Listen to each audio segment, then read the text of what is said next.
If you've watched my other videos, you might notice the lighting's a little different, the framing slightly changed. One of my friends and players came over and helped me set up a bit of a better lighting system, which includes a RGB strip sort of setup with a little controller, so I can do like crazy colors. I can go sort of Blade Runner, I can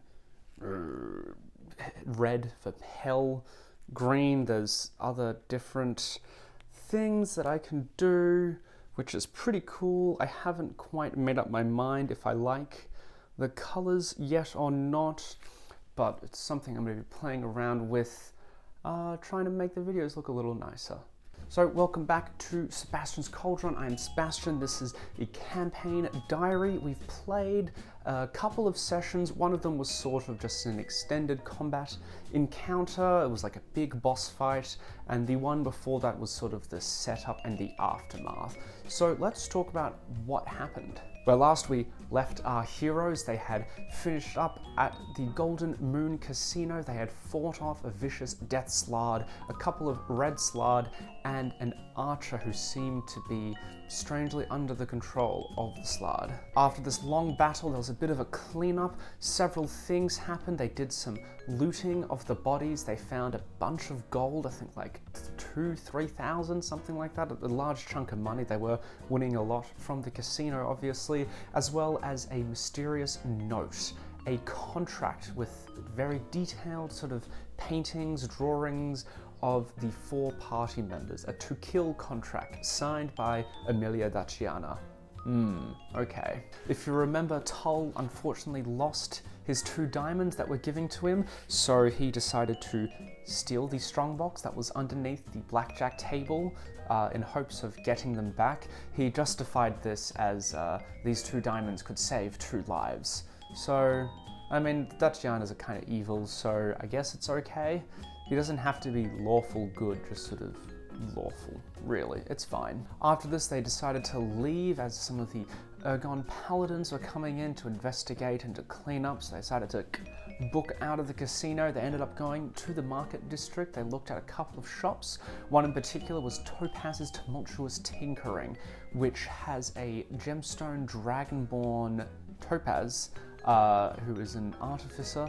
He's working on a few different projects, including a strange sort of liquid metal that molds and melds to the wearer's skin, sort of like the nanotechnology that Iron Man has towards like Infinity War and Endgame.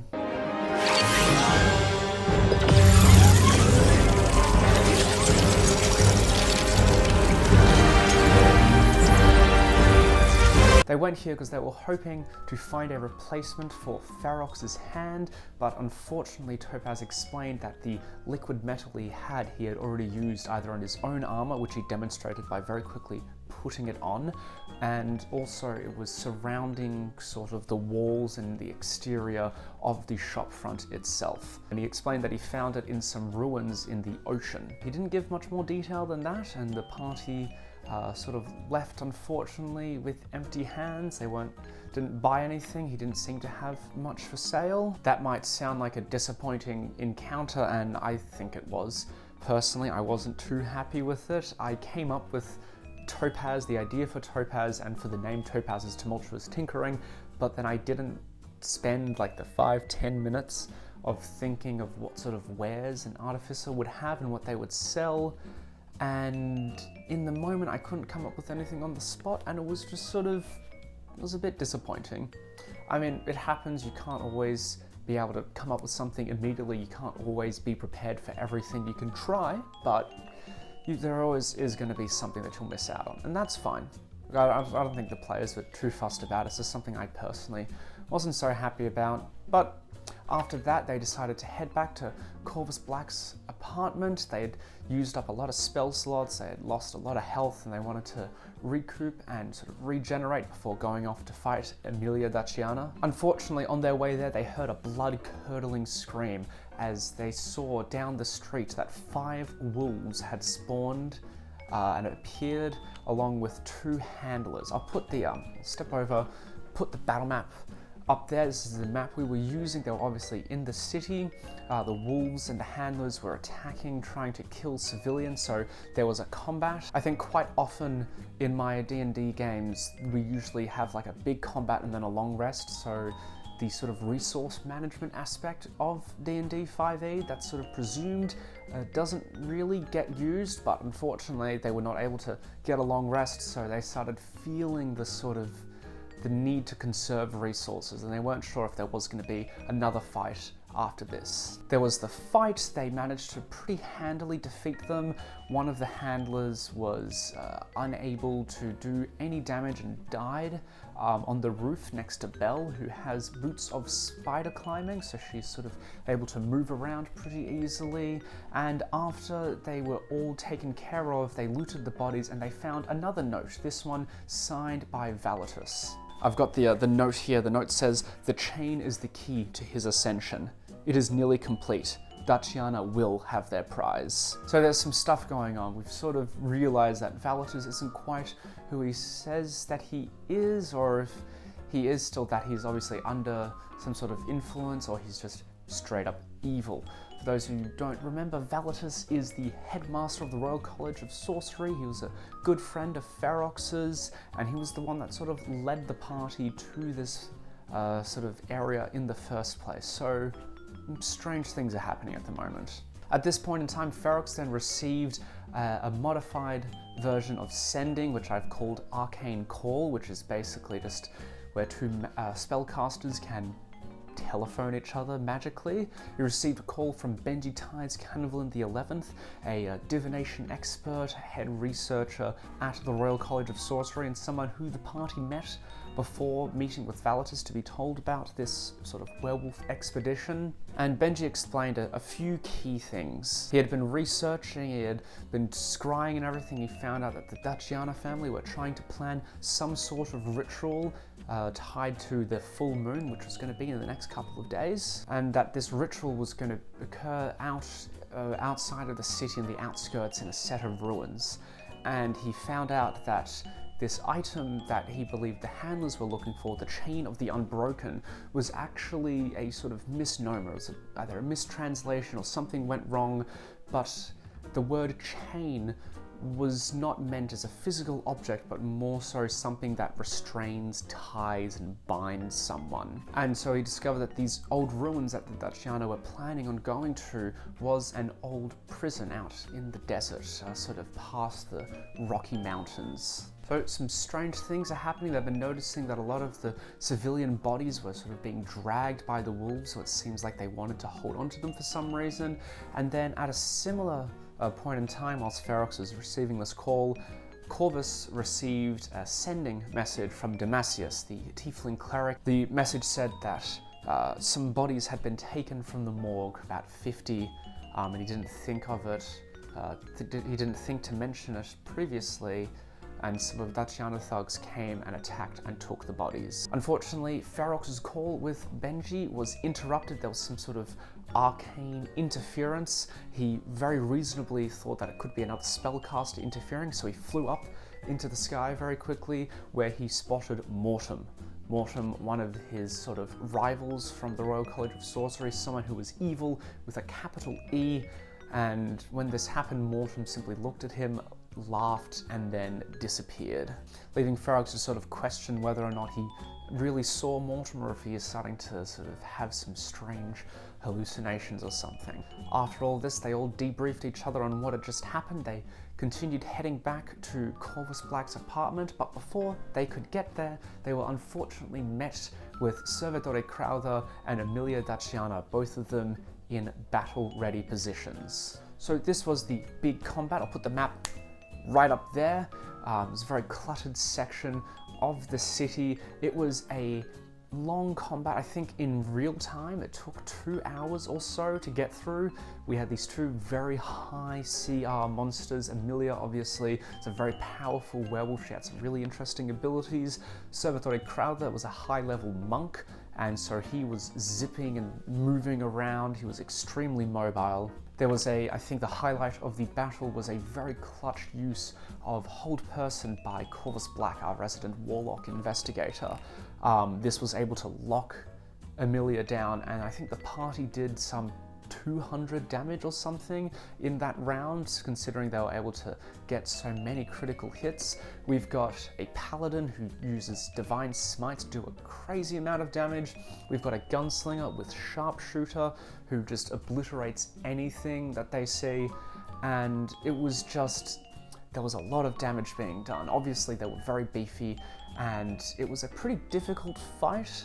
Amelia was eventually taken out with a well-placed headshot from Belle, the gunslinger, and then Belle was unfortunately instantly killed by Salvatore Crowther's next attack. I had been looking at, I used for a high-level one-shot, I used some of the high-level Githzerai, which are all sort of monks and everything. One of them has this very cool ability where they can hit you for a crazy amount. It's like 8d12 plus some amount of damage. And if you fail a saving throw, you are teleported, you are transported 1 round forward in time, effectively removing you from the fight for 1 round. And so Crowther used this against Belle. Unfortunately, I rolled a natural 20, and with my sort of heavy criticals rule that I've sort of mentioned, it was 8 times 12, which is, why am I doing maths on the spot? 96, I think it. Hey Google, what's 8 times 12? Yeah, it's 96. So it's 96 minimum damage, plus however much else, plus what I rolled. So I think it was a total of 163 damage or something crazy. Belle had 50 hit points remaining, and then her hit point maximum was 108 or something. So she was, I can't remember the exact numbers, but she was 2 points under the damage. Which instantly killed her, as per the rules for massive damage. Fortunately, Tull did have access to Revivify. He had it memorized, he had it prepared. He just didn't have the diamonds. So what happened was Ferox pulled the strongbox out of his bag of holding, flew up 60 feet, and then threw it quite hard down at the ground. I know that normally a strongbox might not necessarily open when you throw it 60 feet down, but I sort of thought it's going to take falling damage. I was quickly looking up the armor class and hit points for the strongbox, and it seemed pretty meager, so I thought it'll probably break open. So it did. Tull was able to quickly run up to the roof. They were able to take care of Salvatore Crowther and revive Belle. And that's where we left the session. They've killed one of the members of the Daciana family and their butler.